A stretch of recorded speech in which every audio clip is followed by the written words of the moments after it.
Russian Federation.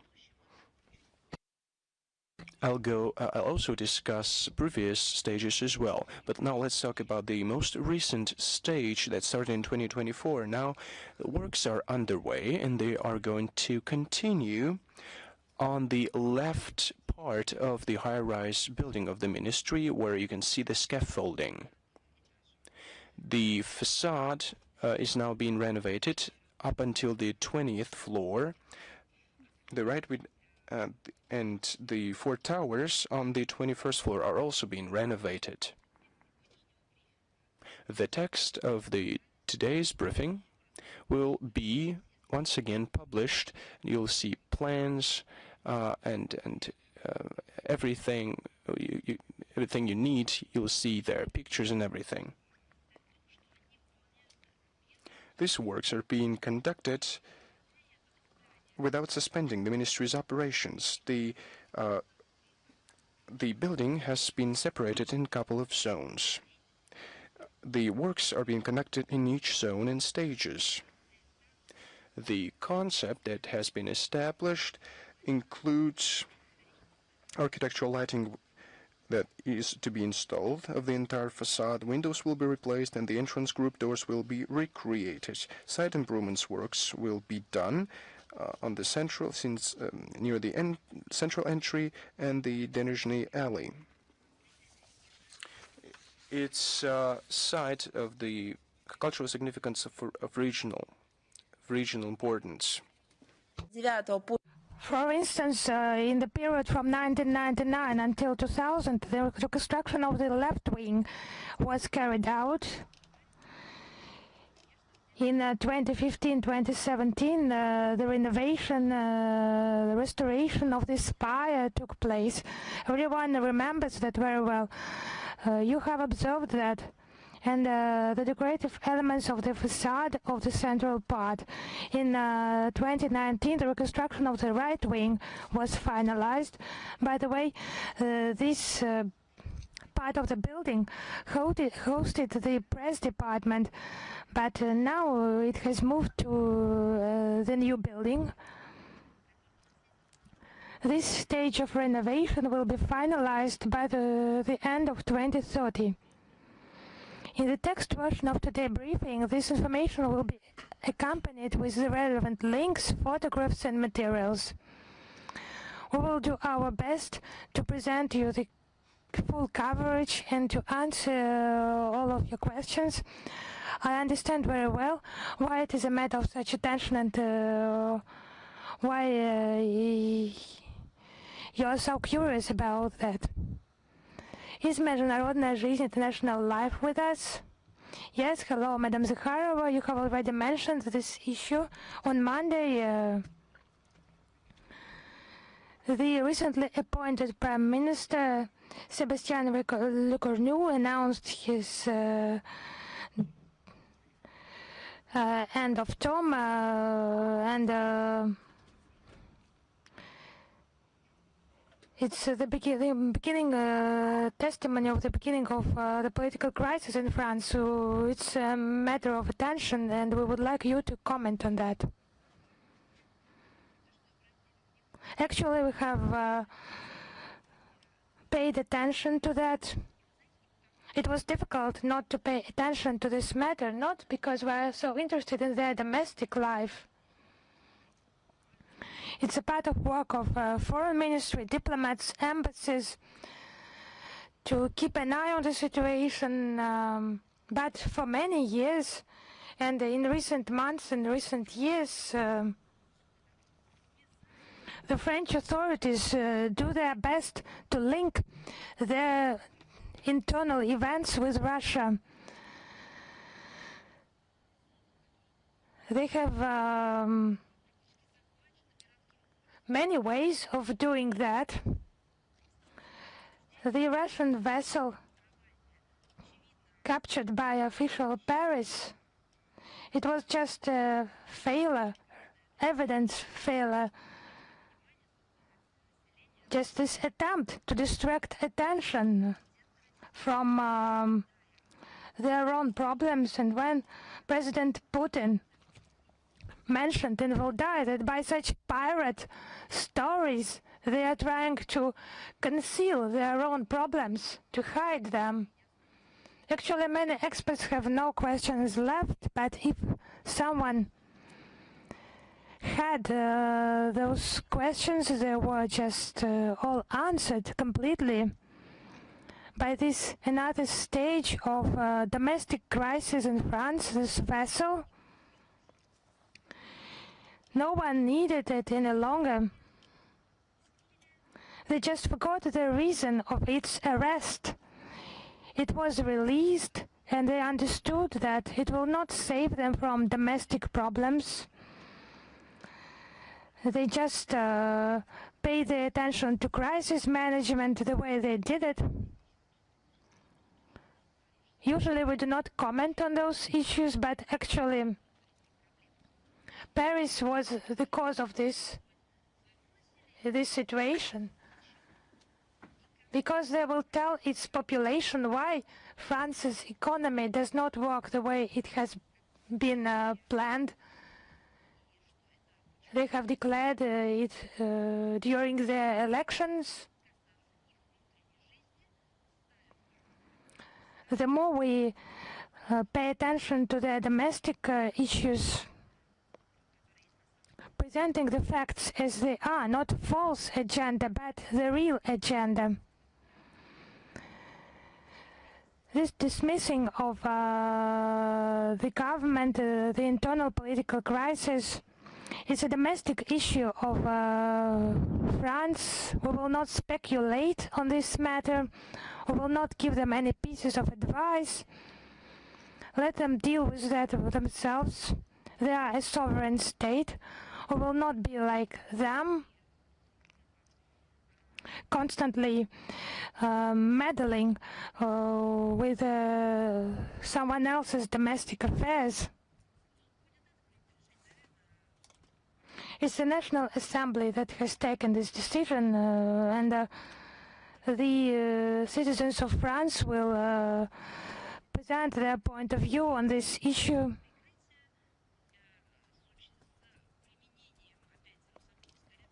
Such concealed operations with the use of Russophobic rhetoric, we will mention them as well. Prime Minister Le Cornu, and I will remind you who he was. He used to be French defense minister, and he is known as one of the major architects of France's military policy. He just promoted this myth of Russian military threat. Maybe it was him who invented the entire story with this ship, with this vessel. He just surprised everyone. He became the head of government with the record short period of stay in this office, 27 days. It's no secret that the protest opinions in the French society are growing. It's a low rating of trust of citizens to the head of the government and the ruling party. They're just talking about some invented Russian threat, building some UAV walls, holding unnecessary summits, have Napoleonic ambitions, strange ambitions, and advocates the neo-Nazi Kiev regime. And it becomes more and more complicated for them to whip up this anti-Russian hysteria. That's what President Putin mentioned in Valdai. Thank you very much. Thank you. Is RIA Novosti with us?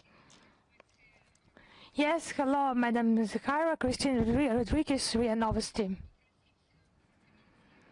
I would like to ask you to comment on a popular interview of former Chancellor of Germany, Madam Merkel, to the Hungarian media outlet Partisan, where she mentioned that in 2021 several Eastern European countries refused to support her initiatives for creation of a format for dialogue with Russia. What's your opinion on that? I have a question also. Why has it been for so long? As Pushkin mentioned that, at first I wanted to keep silent, but it was back in 2021. 4 years have passed. Why did not she make public this information back then? Maybe it would have turned out differently. Everyone would have understood who is the party of war. But to add Merkel's revelations that she regarded the Minsk agreements as an instrument and not a document she had signed, and the document to be implemented, but an instrument with some political manipulations. And she was not ready to implement all that. That's who is responsible for what happened in Ukraine. But the artillery shootings, militarization of the Kiev regime that just acted against its own population in Donetsk and Lugansk in January 2022. Now you have the full picture here. She mentioned in that interview that in the middle of 2022, being aware of the necessity of political dialogue with Russia, she put forward the initiative to create a new format for the EU leaders to have a possibility to directly speak to the top leadership of our country. As she said, there was such a necessity of a new negotiations format with Russia. But I do not know why they have this idea that Russia does not treat the Minsk agreements seriously. Russia has always highlighted the relevance of those agreements. It was Russia that proposed to enshrine those agreements in within the UN Security Council. And the German Chancellor Merkel said that this initiative of such a diplomatic breach was not supported by some NATO countries, namely Poland leadership, the leadership of the Baltic states. But how many times Russia? It was Russia. Today we will publish. Tomorrow we will do our best to publish quotations from Sergei Lavrov interviews, who noted that within the European Council there are such secret agents who are trying to disrupt,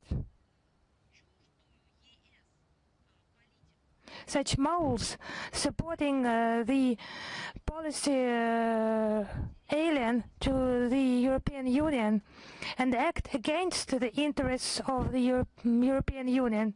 It's disruptive strategy, disruptive policy that has been like that, and Sergei Lavrov highlighted that many times. This destructive role of European mechanisms, new members of the European Union, namely Poland and Baltic states. In 2021, they just covered themselves with fears that the European Union will not be able to implement a consolidated policy with regard to Russia. But actually, that was the implementation of their own anti-Russian strategies. It was when the tail was controlling the dog. Those elites imposed on the EU majority small elites, so to say, imposed on the majority their positions. Those people were ready to sacrifice European security in favor of their own sick phobias and, of course, for money. And there are also other officials who made statements in the interviews. Former Polish Foreign Ministry Sikorski, he accused Merkel of lies, and he qualified Merkel as one of the most harmful German politicians. But I would like to ask him for which period the entire history of Germany.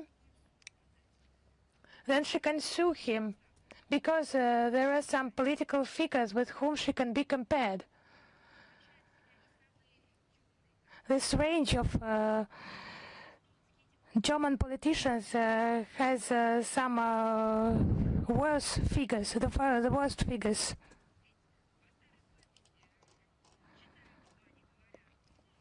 Actually, to some politicians, no one pays attention any longer.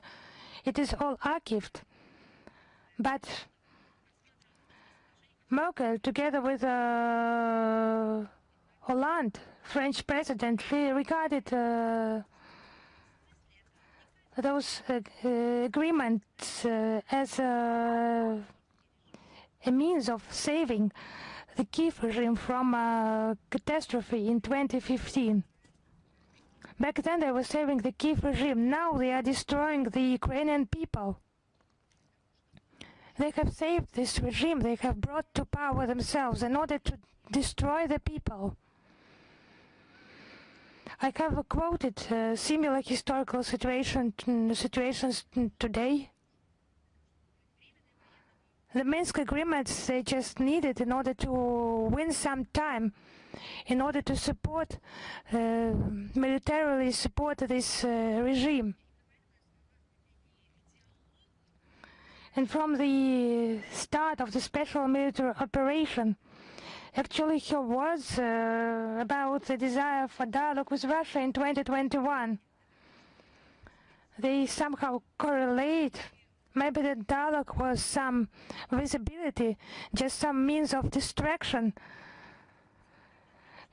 from the resolution of major issues. But actually Merkel kept silence about many things in this interview to the Hungarian media outlet. She did not mention the many-year attempts of Russia to implement the Minsk agreements, how the Kiev regime and its Western sponsors refused to implement this set of measures since the 12th of February 2015. It was adopted by Resolution 22 of the UN Security Council, the barbaric shootings of the Ukrainian population. Merkel did not mention that.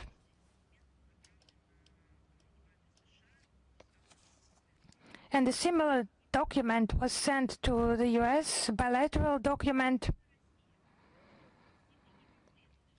It was Russia who took active and constant efforts in order to resolve the Ukrainian crisis and to achieve international de-escalation. But the Kiev regime sponsors and its creators, they just deceived, they disrupted international law. As they put it, imposing strategic defeat on Russia. But actually now they have plunged into economic problems caused by their own catastrophic failure, catastrophic mistake, a mistake that is worse than a crime. But actually it's both. Thank you very much. Is Xinhua with us? Yes, hello, Madam Zakharova, Xinhua correspondent. In Beijing, the Global Women's Summit will soon be held. What are your expectations regarding this summit? What have been the achievements of Russia in this sphere, and what are the prospects of cooperation between China and Russia in this sphere? It's about the forum that is planned in Beijing, the Global Summit, Women's Summit, to be held on the 13th, 14th of October. It is a major summit hosted by Chinese authorities. It's about the gender equality. It is a 30th anniversary of the fourth UN Conference on Women in 1995. It has brought together an unprecedented number of participants, namely female participants, female movement activists, and the Beijing Declaration adopted after this event. It remains relevant. Now about our country. Russia supports the main goals of the forum. The outcome of the 30-year work aimed at gender equality. I would like to highlight true gender equality, not the one that has been invented, perverted by ultra-liberal agenda, but the true equality. Stepping up global efforts to counter limited access of women to education, healthcare, and increasing the role of women in the digital economy. It will cooperate, it will facilitate women engagement and harmonize their involvement in the resolution of global problems. Our delegation will be headed by Galina Karelova. The leaders of the Union of Women of Russia will participate in the work of the forum. We have many organizations for women and organizations for resolving those tasks who operate very actively. This is one of the central organizations. This organization is the successor of the Anti-Fascist Committee of the Soviet Women, and it's celebrating its 85th anniversary in 2026. In the last 30 years, Russia has been really successful in this regard. The legal framework has been expanded and enhanced that guarantees the equality between men and women. Not the warped one, but the equality that helps women to live, work, and cooperate.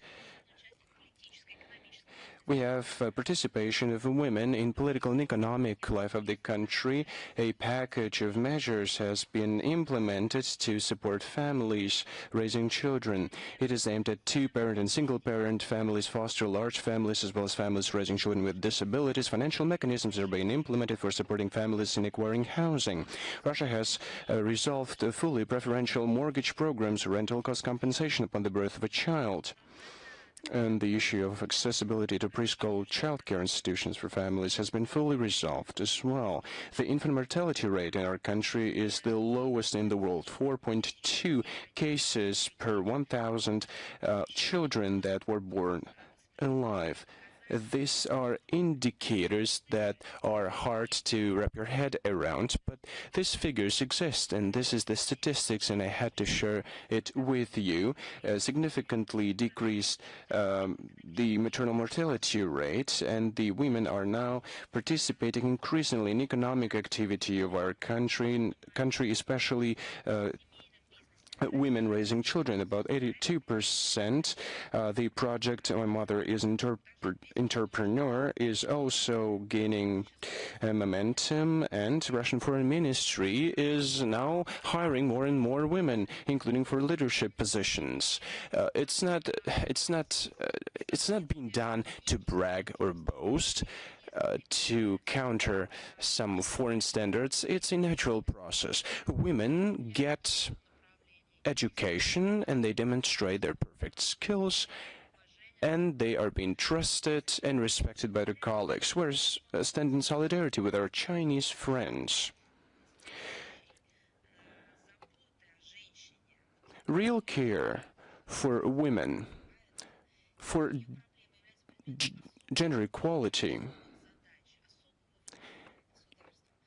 is a matter of special concern for the state. The partnership between the Union of Women of Russia and the All China Women's Federation, the largest in China, that represents the interest of women, is developing year over year. A memorandum of cooperation has been signed between these two organizations. The platform for the Russian-Chinese cooperation are events, including within BRICS and SCO, and we are convinced that the global summit that Beijing is holding will give a good opportunity to promote the profile or to the dedicated Russian-Chinese dialogue and coordination of promising steps on the gender track in bilateral format. We wish effective and fruitful work, especially to women that can establish good ties and implement interesting projects. Thank you very much.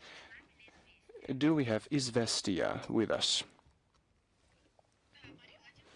Madam Zakharova, good afternoon. My name is Anna Nikolskaya. I represent Izvestia. We have a similar question that was asked by the RIA Novosti representative about new formats and commentaries given by Angela Merkel. We would like to hear your opinion. Why a politician of such a level only now starts talking about the sabotage on the part of the European countries, and can other political figures be frank about that? Why are you asking me? You can ask the embassy of Germany. Maybe you can ask Angela Merkel herself, although I understand that in recent years European politicians are not that open as they declare to be. But you should try at least. That's a good question. Well, they can do both. They start writing memoirs. For example, Annalena Baerbock has written a lot of memoirs and has gained or earned a lot of money on that. On the other hand, one can avoid escalation or open stage of conflict. Well, facts are being silenced about that. We should address those questions to these people. Why has Merkel been silent? Why are they publishing their memoirs at a time when one should work instead of promoting their personas? That's a good question. I'd like to hear the answer to this question as well. What else is she or can she tell or share on the aforementioned topic? It's a wide array of issues that we have, and we have raised these issues. What about the Berlin patient? What medicines did she take after she had visited him in his ward? Elements of the chemical weapons that were being used on the person who was in the same ward, very close to her. How could she neutralize those elements in her body? Well, Novichok affected her in some way, reportedly, and her memory started to work. What about other requests? For example, on the sabotage of the Nord Stream pipelines, there are other elements that can help us complete this puzzle of the international agenda and to clarify the history. What was she doing with the information that the Americans were listening in on her conversations? The Americans were intimidating Germany and saying that they would destroy the Nord Stream pipelines. Then they were in fact destroyed, and Germany itself did not support the idea of a transparent investigation, international investigation of this sabotage. We have a number of questions regarding this, and what was her role in all these processes. So a lot of issues surface in this regard. So we should address these questions to them directly. Thank you. Do we have Media Corporation China with us? Madam Zakharova, good afternoon. We're here. You've answered one of the questions to our colleagues from Xinhua. I'm going to ask you the second question. Donald Trump has recently said, and I quote him, that he has made a decision to supply Kiev with Tomahawk cruise missiles, and he wants to know what is going to be done with them and where they're going to be sent. Russian President Vladimir Putin said that such a move would lead to a rupture in Russian-American relations and will destroy positive tendencies that have emerged recently in relations between our countries. So the question is how the Russian side is assessing such statements of the American counterpart. I'd like to note that Deputy Minister of Foreign Affairs Sergei Ryabkov has given a commentary on this issue. I'd like to add something and to note that the Russian president has clearly indicated our stance towards such perilous moves if they are to be implemented. We have enhanced our missile defense. It's a very powerful weapon, the Tomahawk cruise missiles, and of course it will increase escalation of the Ukrainian crisis, but it will not affect the balance of power on the battlefield. The Tomahawk cruise missiles cannot be utilized without direct participation of American servicemen.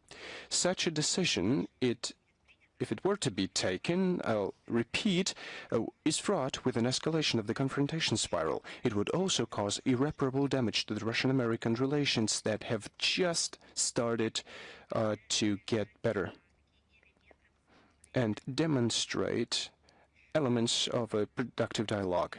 We closely follow the developments of the situation around this. We call for the utmost restraint in handling this highly sensitive issue that might significantly complicate the search for solutions in Ukraine, and we hope that Washington will hear our message.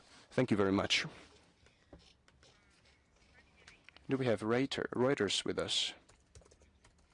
Good afternoon. I have a very brief question. Financial Times has recently published an article saying that the European Union has agreed to restrict the movement of Russian diplomats within the bloc in response to, and I quote this, a round of attempts of sabotage and subversions that, according to European special services, has been implemented or has been carried out by spies acting under the diplomatic umbrella. Will Russia react to this, and will Russia restrict, in response to this measure, the movement of European diplomats in Russia? Just a second. Let me respond to the first part of your question. Well, I just like to ask the second part of the question. What is the situation right now? Do I understand that correctly, that European diplomats are now not restricted in their movement across Russia, or are they restricted in fact? So can I specify this in my question? Well, as for the first part of your question, I would say that it requires a brief explanation. We should talk about history of this matter. Well, they started to mistreat our diplomats a long time ago. I think I wouldn't be wrong if I said that we've been living like this for more than a decade. They deported Russian diplomats. They violated their diplomatic rights. They restricted them by introducing quotas for Russian diplomatic missions abroad. They banned them from moving around across the European bloc. Well, you should not limit that issue to the European Union. We're talking more widely, namely about the NATO space. Our diplomats have been intimidated, were spied upon. Well, it has now reached a completely new level. It used to be a routine of special services. They have always demonstrated interest towards foreign missions on their territory, but it has now turned into intimidation practices. They intimidate to they have they said that they would use Molotov cocktails, that they would physically abuse our diplomats. Diplomatic vehicles have been attacked. People were intimidated, have been intimidated, and have been getting emails and letters with intimidations.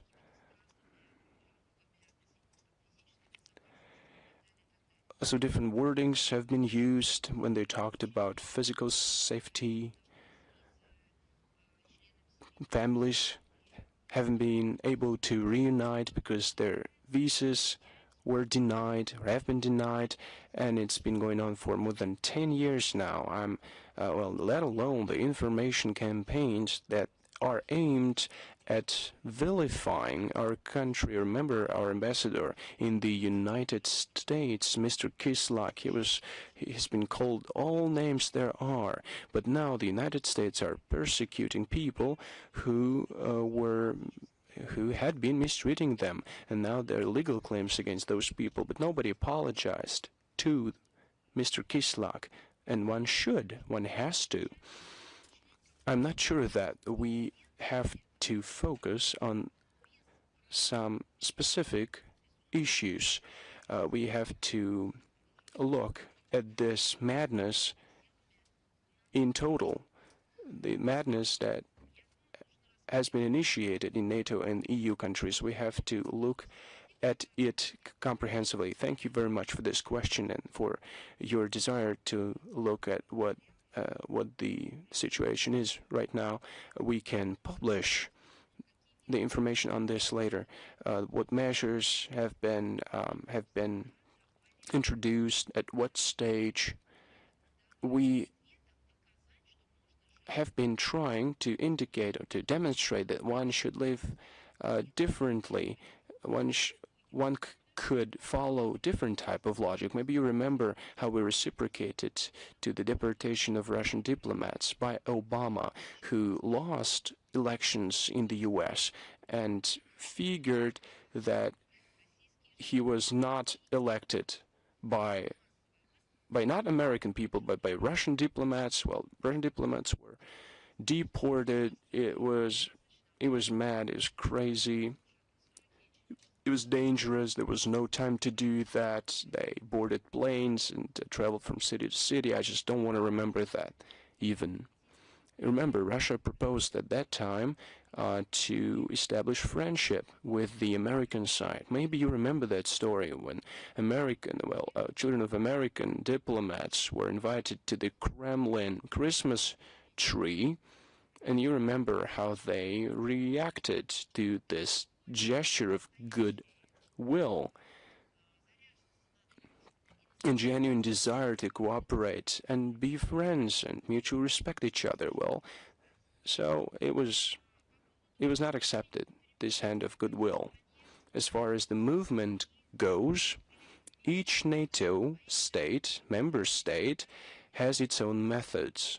They exert pressure on our diplomats and create conditions that are not conducive to their diplomats performing their duties. In each NATO member state, there are certain restrictive measures. There were no unified measures because they have different location. Our embassies are located in different cities and locales. Our residential buildings are also sometimes separated from the embassies, though they have always been creative in inflicting damage upon us and being mean to us. If you're interested, we can compile a list of countries that have been active on this track. I think that we should engage in such discussions, and we are going to prepare a brochure telling how NATO and EU countries, what they have been doing to worsen the conditions for our diplomats. I'd like to emphasize once again that we have never been the first one to act. And I've given you examples.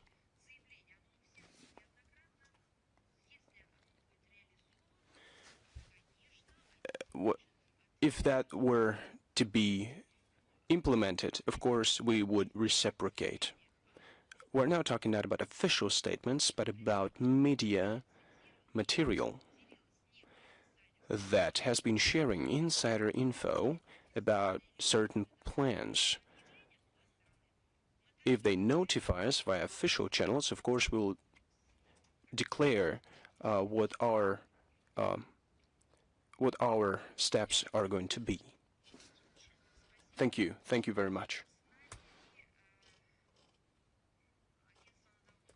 Do we have Anadolu with us? Yes, Madam Zakharova, good afternoon. We have just one question. UN Special Rapporteur in the field of cultural rights, Alexander Xantaki, called upon FIFA and UEFA to suspend Israel from international football. How would Moscow evaluate such a call? Do you agree with such a call?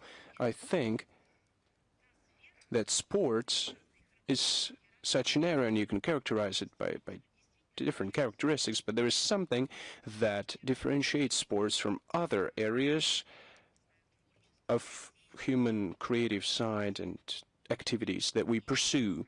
Sports has rules.